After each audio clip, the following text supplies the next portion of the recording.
मैंने पूछा था रेंट कितना, कहता 660 यूरो। 660 यूरो उसका गवर्नमेंट पे कर रही है और मुझे कहता कुणाल तू भी अप्लाई कर। क्रिस्टीना दुबिशून।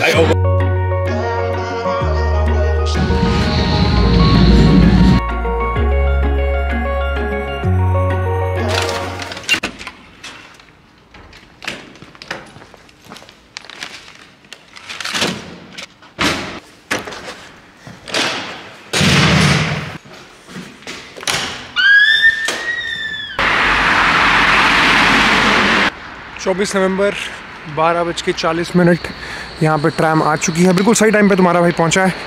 और अभी इससे पहले वाला जो तुमने शॉट देखा, इसमें मैं बेसिकली वो फेंक रहा था, कूड़ा यहाँ पे फेंक रहा था। तो जर्मनी में जिनको नहीं पता है, यहाँ पे प्लास्टिक, पेपर, पैकेजिंग सबको सेपरेट करते हैं। काम लगता है कि जब तुम इवन फेंक भी रहे हो तो जैसे इंडिया के अंदर तो बस तुम्हारा मेन गोल होना चाहिए कि तुम उसको डस्टबिन के अंदर फेंक रहे हो। यहाँ पे तुम्हें सारा प्लास्टिक अलग करो, पेपर अलग करो, तो वो थोड़ी सी बकचोदी लगती है, बट ओवरऑल इन्वायरमेंट के लिए काफ़ी सही चीज़ है। बाकी फ़िलहाल अभी तुम्हारा भाई जा रहा है अपने दोस्त से मिलने एक कोरियन रेस्टोरेंट में।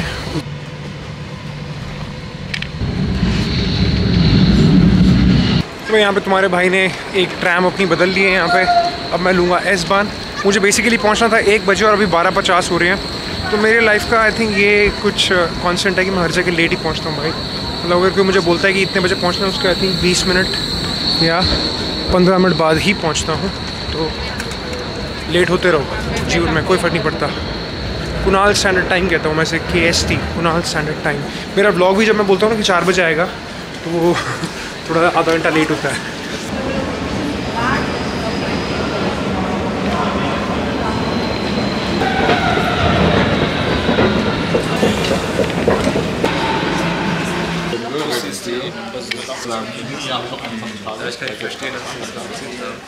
Okay, boys and girls, right now we are at a Korean restaurant where Hanno invited us for this beautiful, hi Cindy, and hi Trey.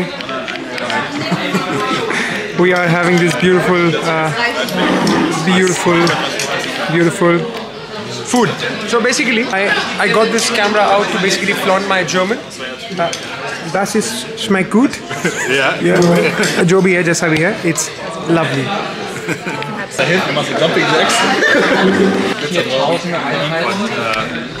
He's a lawyer. He's gonna sue me for GDPR. So Hanno is basically teaching me if I meet like a beautiful German girl, how do I say she's beautiful? Don't say it. Don't say it. Never say it. Why? Because German girls don't like German girls? Yeah, you can start very low key by saying. No, of course. I won't be like. Very low key, just say like, heirate mich. What? Heirate mich. What does that mean? Marry me. Marry me. Okay, that's like a good start. Like, yeah, marry me. Now you're beautiful. What was? Du bist schön. Du bist schön. Du bist schön. Du bist schön. Du bist schön. Du bist schön. Du bist schön. Schön. Schön. Schön. Du bist schön. Du bist schön. That means you're beautiful. Yeah, you're beautiful. Christina, du bist schön. I almost Du bist. Yeah, you say Christina, right? Chris, du bist schön. Du bist schön. That's pretty good. तो यहाँ पे तुम्हारा भाई यहाँ पे खाना तो खा रहा था, बट यहाँ पे कॉन्स्टेंटली मेरा लैपटॉप खुला हुआ था। यहाँ पे व्लॉग अपलोड हो रहा है और अब 4 मिनट बचे हैं व्लॉग को अपलोड होने में। क्या है तुम्हारे भाई की डेडिकेशन? लाइक करो, शेयर करो, सब्सक्राइब करो। वही लास्ट शॉट के बाद तुम्हारा भाई घर आ गया था। घर आके मैंने रेस्ट किया है। और आज जब मैं उस टेबल पे था ना, जब कोरियन हम डिनर कर रहे थे, तो बहुत इंटरेस्टिंग चीज़ हुई। तो नेक्स्ट 2-3 मिनट के लिए ना मुझे बड़े आराम से सुनना। तो ऑफकोर्स वो सारे जर्मन्स बैठे हुए थे टेबल के ऊपर, एंड उसमें से क्या हुआ, वो जो टेबल थी वो 6 लोगों के लिए बुक थी और 7वां बंदा एक आके बैठ गया। वो फ्रेंड था, मतलब मेरा नहीं था बट किसी और का था। तो फिर ऐसी बात चल रही है, वो खाना वाना खा रहा है। तो फिर एक बंदे ने उसके कान में बोला कि भाई तुझे पे करना पड़ेगा। तो उसने कहा मैं तो नहीं कर रहा पे। ये तो ऐसे कुछ ना होता है, डिसएग्रीमेंट हुई और वो बड़ी बदतमीजी से टेबल छोड़ के 7 लोगों के सामने चला गया। तो मुझे वहाँ पे जाके ना एक चीज़ रियलाइज़ हुई कि जो हम इंडियंस और साउथ अमेरिकन के साथ, जैसे मेरे रूममेट्स थे 6 महीने तक, तो मैंने एक चीज़ रियलाइज़ की, हम जो लोग हैं ना, हम कभी भी माहौल ख़राब वैसे करते नहीं है, हम कहते हैं भाई 4-5 यूरो 5-6 यूरो की बात होती है, वो हम आगे पीछे देख लेते हैं। बट इनमें मैंने देखा है भाई ये थोड़ा सा ना एक एक चीज़ को पकड़ते हैं। दूसरी बात है वो तुम्हें ट्रैम में चढ़ने के बाद बताता हूँ, क्योंकि यहाँ पे ट्रैम आ गई और थोड़ी थोड़ी बारिश भी हो रही है। और दूसरी बात बड़ी इंपॉर्टेंट है, वो सुनना ज़रूर। और अगर सच्ची बात बताऊँ तो मॉरल ऑफ द स्टोरी ये है कि मतलब always look at the bigger picture, मतलब एक बड़े पर्सपेक्टिव से चीज़ों को अप्रोच करना चाहिए रादर दैन कि वो 5-6 यूरो 6 यूरो। मेरे पापा ने तो भाई मुझे ये सिखाया है कि ये 5-6 यूरो 10 यूरो इतना मैटर नहीं करते, लार्जर पिक्चर ज़्यादा मैटर करती है। किसी का जो तुम्हारा रिलेशन है वो ज़्यादा मैटर करता है रादर दैन वो 5-6 यूरो पे लड़ना। तो वो जो मुझे उस टेबल पे थोड़ा सा एक अच्छी चीज़ नहीं लगी। बट फिर जब वो चला गया तो लोग पीपल रिएक्टेड वेरी वेल। उसके बाद हम सारे बातें कर रहे थे और मुझे फिर वहाँ पे एक बड़ी इंटरेस्टिंग इन्फॉर्मेशन पता चली जो मुझे नहीं पता था। अब जैसे मैं यहाँ पे इंटरनेशनल स्टूडेंट हूँ और यहाँ पे बर्लिन जर्मनी में कोई भी इंटरनेशनल स्टूडेंट है वो आई थिंक कुछ 1000-1200 यूरो के आसपास या 1500 यूरो के आसपास कमाता है अपनी वर्क स्टूडेंट एंड जॉब करके या फ्लिंग फ्लुक में इधर उधर लग के। तो जो सामने एक लड़का बैठा हुआ था उसने अपने मास्टर थीसिस अभी ख़त्म किए हैं एंड वो कहता कि मेरा जो रेंट है इस टाइम पे वो जर्मनी की गवर्नमेंट पे कर रही है। मैंने पूछा तेरा रेंट कितना, कहता 660 यूरो। 660 यूरो उसका गवर्नमेंट पे कर रही है और मुझे कहता कुणाल तू भी अप्लाई कर। मैं कहा भाई मेरे पास तो इंडियन पासपोर्ट है, मैं कहाँ से अप्लाई कर सकता हूँ उसके लिए। तो मैंने उससे पूरा पूछा, कहता वो जर्मन सिटीज़न है, मास्टर थीसिस उसने अभी ख़त्म किया है। तो 660 यूरो उसका रेंट जर्मन गवर्नमेंट दे रही है, ऊपर से 120 यूरो हेल्थ इंश्योरेंस गवर्नमेंट दे रही है और ऊपर से 500 यूरो उसको मिल रहे हैं गवर्नमेंट से कि खाने पीने का अपना हिसाब किताब। तो 600 प्लस 120 30 प्लस 500 इतना उसको जर्मनी की गवर्नमेंट दे रही है बिना कुछ काम किए मास्टर थीसिस खत्म करने के बाद। और मैंने पूछा कि हर बंदे को ये मिल सकता है, तो उसने बोला कि हर बंदे को तो नहीं मिलता है, ये उन बंदों को मिलता है जैसे सपोज़ जिनके पास 15,000 यूरो से कम पैसे हों, सिर्फ उनको मिलता है। तो बेसिकली तुम्हें पूरा अपने आप को नंगा शो करना होता है गवर्नमेंट के आगे। बट भाई मैं 1000-1200 यूरो जब मैं पिछले महीने कमा रहा था ना फ्लिंग के लिए काम करते हुए, भाई तुम वेदर देख रहे हो अभी, वेदर कितना ठंड है और ये सब जो भी कर रहा है बहुत रिस्पेक्ट है उन लोगों के लिए। बट जर्मन सिटीज़न होने के भाई अपने बेनिफिट्स हैं। तो ये मैं तुम्हें इसलिए बता रहा हूँ, कोई ऐसे जलने वलने की बात तो नहीं होती भाई। अब क्या सिटीजनशिप, मैंने तो कभी चूज़ नहीं किया था कि मैं इंडिया में पैदा होऊंगा, या उसने कभी चूज़ नहीं किया था, वो तो बस हो गए पैदा। मैं इंडिया में पैदा, मेरी चॉइस थोड़ा थी, मेरे हाथ में थोड़ा था इंडिया में पैदा होना। तो मतलब तुम चेंज कर सकते हो, ऑफकोर्स 5 साल यहाँ पे रहोगे, लैंग्वेज बोलोगे तो मिल जाएगी सिटीजनशिप भी। बट जस्ट मैं बेनिफिट बता रहा हूँ कि being a German citizen you are eligible to a lot of benefits, this is just one of them. और आगे फ्यूचर में अगर तुम्हारी जॉब छूट जाती है कभी, अगर तुम सपोज़ 100 यूरो कमा रहे थे, तो आई थिंक उसका कुछ 60% तुम्हें वापस भी मिलता है। क्योंकि यहाँ पे टैक्सेशन जो यहाँ पे लोग रोते रहते हैं ना कि टैक्स 42% है, टैक्स 42% है। बट भाई जो यहाँ पे सोशल सिक्योरिटी है ना, अगर तुम्हारी कभी जॉब छूट जाए या कभी तुम्हारे हॉस्पिटल के चक्कर कटने लग जाए, तो वो जो 42% का जो तुमसे लेते हैं ना हर महीने, वो तब तुम्हें दिखता है कि यहाँ पे किस लेवल की सोशल सिक्योरिटी है। तो ये बोलने के लिए मैंने कैमरा निकाला था। बाकी फ़िलहाल तुम्हारा भाई जाएगा जिम में, अच्छा सा वर्कआउट करेंगे।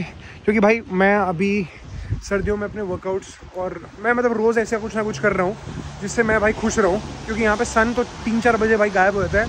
तो मैंने एक कॉन्शियस डिसीजन लिया है कि जिम जाना है, जिस दिन जिम नहीं जा रहे तो उस दिन भागना है। तो ये अपना फिक्स है भाई। टाइम हो रहा है 9:06। अच्छा 9 बजे तो अंधेरा हर जगह आता है, बट ये अंधेरा 4 बजे से ऐसे है, समझ गए। भाई बोल रहा है तो भाई को बिलीव करो।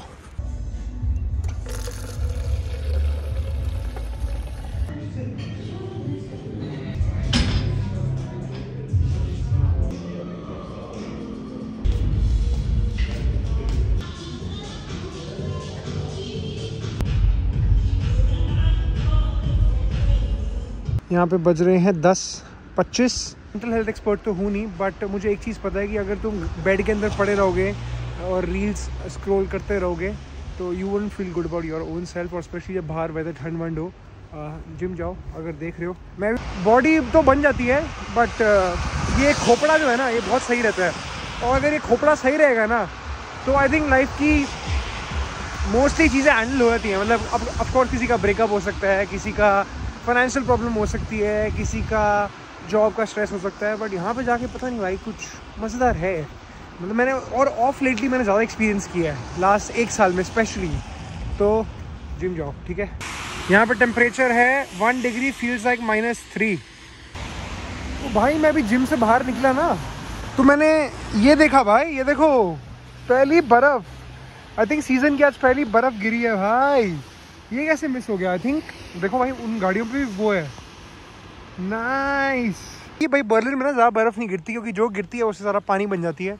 बट ये सीज़न की पहली बर्फ़ है, तो यहाँ पे तुम्हारे लिए यहाँ पे दिल बना रहा हूँ मैं। लो, हमारे लिए तो कोई बनाता नहीं है, तुम्हारे लिए मैं बना रहा हूँ भाई। सीज़न की पहली बर्फ़ थी भाई, ये सीज़न की पहली बर्फ़। बट तुम्हें पता है सच्ची बताऊँ, मैं अभी जिम करके आ रहा हूँ, बिल्कुल ज़ीरो ठंड लग रही है, ज़ीरो। क्योंकि मैं अंदर सोना मारा था, उसके बाद कोल्ड शावर लिया बिल्कुल भाई, बिल्कुल ठंड नहीं लग रही मुझे। तो बस यार भगवान बस ऐसे करे कि जिम की आदत ऐसी लग जाए ना, 6 महीने लगातार जिम चल जाऊँ, बॉडी वॉडी बन जाए। बाकी भाई ये देखो, ये देखो सारी गाड़ियों में बर्फ़ गिरी हुई है। मैं दिल्ली से हूँ ना भाई, दिल्ली में बर्फ़ नहीं गिरती, वहाँ पे सिर्फ स्मॉग होती है। ओहो ये देखो है भाई बर्लिन की पहली बर्फ़। और भाई जो मैं कुछ लोग ना, मेरी ऑडियंस कनाडा में से भी देखती है मुझे, तो जो कनाडा से देख रहे होंगे वो कहीं जो छोटी सी बर्फ़ की परत पे खुश हो रहा है। बट कनाडा में तो भाई पता नहीं कहाँ तक होती है भाई, डिपेंड करता है टोरंटो में रहते हो, विनीपेग में रहते हो, अल्बर्टा में रहते हो, कहाँ रहते हो। बट हम बर्लिन में रहते हैं, बर्लिन में इतनी बर्फ़ नहीं गिरती। जो तुम्हारे सामने है ना, इससे थोड़ी सी और लगा लेना, यहाँ पे सफ़ेद सफ़ेद हो जाएगा। और उसके बाद जब गाड़ियाँ वाड़ियाँ चलेगी ना 4-5 घंटे, तो उसके बाद वो भी नहीं रहेगा। तो वैसे क्या तुम्हारा भाई घर आ चुका है, और यहाँ पे शुक्ला जी देख रहे हैं जोकर।